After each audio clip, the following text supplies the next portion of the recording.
Bonjour, c'est Gilles du site boursicoté.com. Voici l'analyse technique des principales paires de devises du marché Forex ainsi que l'analyse de l'or et du pétrole pour les matières premières. Nous sommes aujourd'hui le lundi 28 janvier 2013.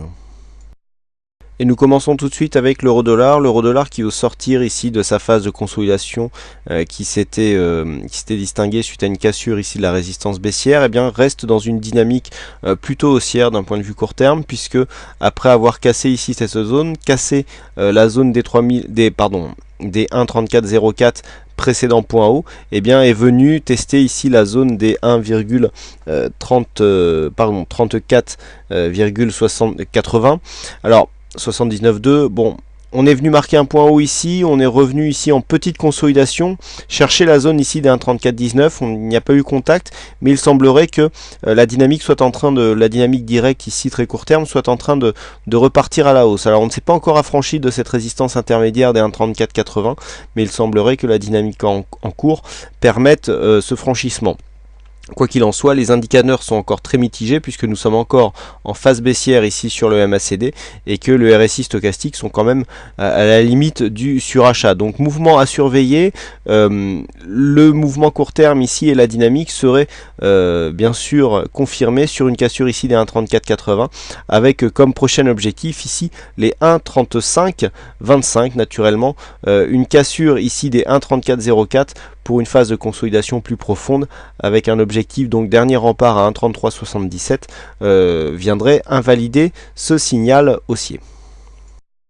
Nous continuons avec le câble, donc la paire livre sterling contre dollar américain qui, suite à la cassure la semaine dernière ici de cette zone des 1,58, eh bien était venu tester le support. Donc on était descendu d'un étage pour venir tester les 1,5744. Et bien maintenant, c'est ce support qui a été franchi donc tôt ce matin, un franchissement suivi d'un retour sur cette zone ici comme une résistance, c'est bien visible sur ces deux bougies, les deux bougies qui sont venues en résistance donc sur la zone des 1,5744, avant de confirmer la cassure pour aller chercher le support donc intermédiaire qui se trouvait juste en dessous, à savoir 1,5680. Donc on est maintenant sur un support, donc cette zone est en train d'être testée, la bougie n'est pas clôturée, donc il est encore trop tôt pour savoir si cette zone sera réellement significative. Quoi qu'il en soit, du point de vue de la tendance, nous sommes toujours bien installés ici sous cette moyenne mobile 20 exponentielle qui donne toujours des très bons points d'entrée à la vente sur cette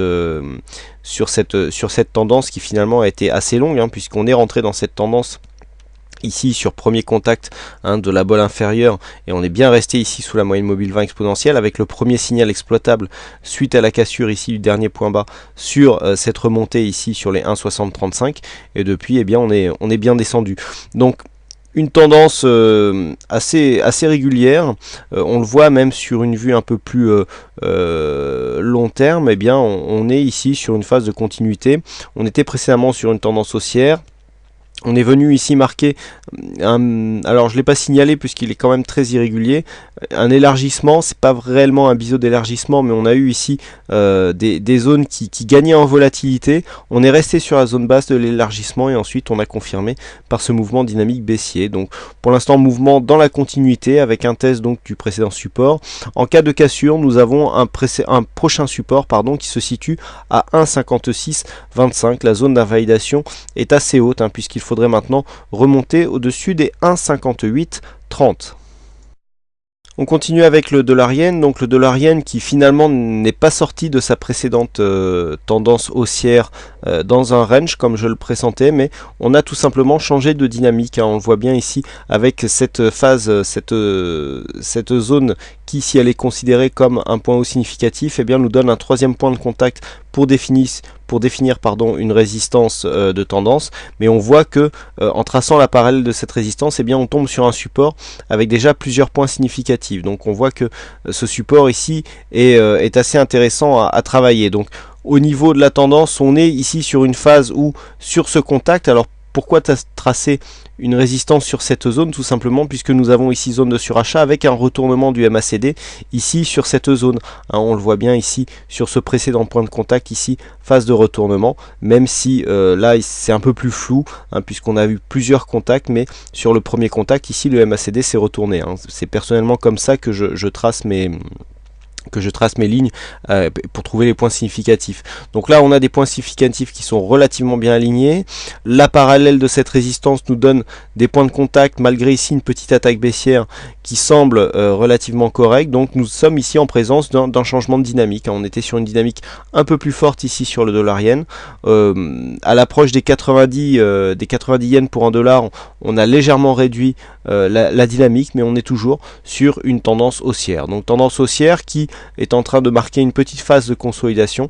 Donc attention ici, un retour sur les 90, voire si on a vraiment une grosse pression haussière, la moyenne mobile 20 exponentielle pourrait donner une forte dynamique qui pourrait provoquer une cassure ici de la résistance haussière par le haut, ce qui nous ferait encore retracer donc le canal, puisque nous aurions une dynamique qui serait en phase d'accélération. Tant qu'on vient casser ici cette zone, alors c'est pas que la tendance invalide, mais c'est que on viendrait certainement tester cette zone de support pour confirmer le trend haussier qui vient d'être tracé. On continue avec les matières premières et donc on commence par l'or. Donc l'or qui, suite à sa phase de consolidation, on avait bien ici constaté la cassure de dynamique avec ce support qui s'était retrouvé comme une résistance. Donc on s'est écarté, on a marqué une phase de consolidation. Cassure des 23,6 nous donne un premier objectif ici à 38,2. On casse et on arrive ici dans cette fameuse zone des 50, 61,8. Donc la zone des 61,8 qui avait été donnée en objectif puisqu'elle correspondait déjà à une zone ici de support significatif. Donc j'avais donné un objectif à 1653 $ l'once. Donc cet objectif a été testé. Qui plus est, il semble significatif puisque sur le premier contact, il y a eu un rebond technique. Pour l'instant, le rebond technique n'est pas confirmé puisque la bougie suivante ici est en train de confirmer la tendance de fond. Donc on est sur une zone ici de contact qui pourra nous donner des informations.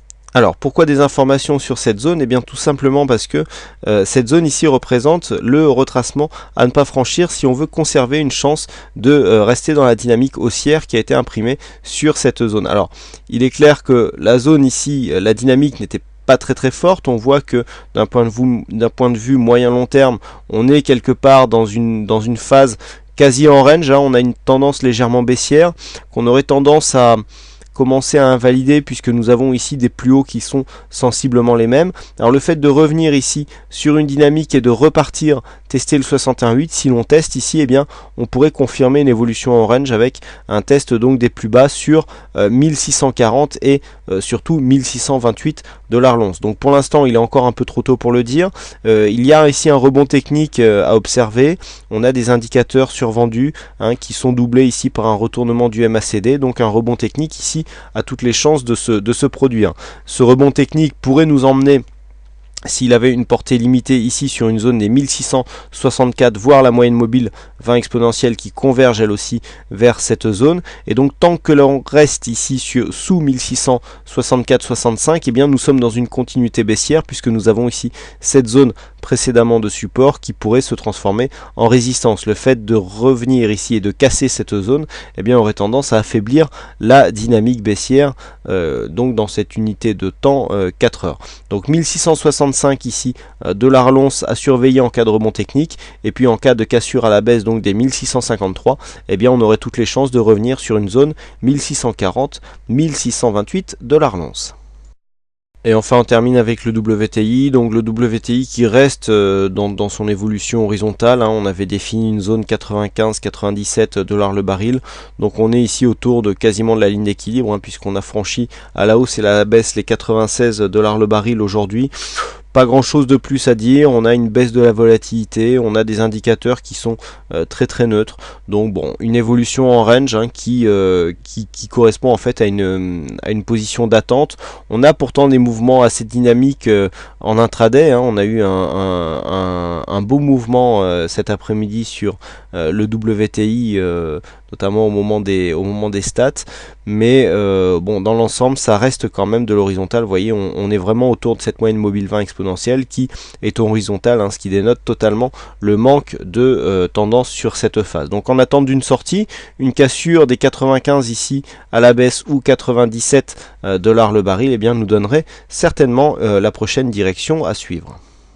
Voilà ce que l'on peut dire donc sur ces analyses techniques Forex et matières premières. Il ne me reste plus qu'à vous souhaiter à toutes et à tous une bonne soirée, bonne chance dans vos trades et je vous donne rendez-vous dès demain pour d'autres analyses techniques en vidéo. Bonsoir à tous.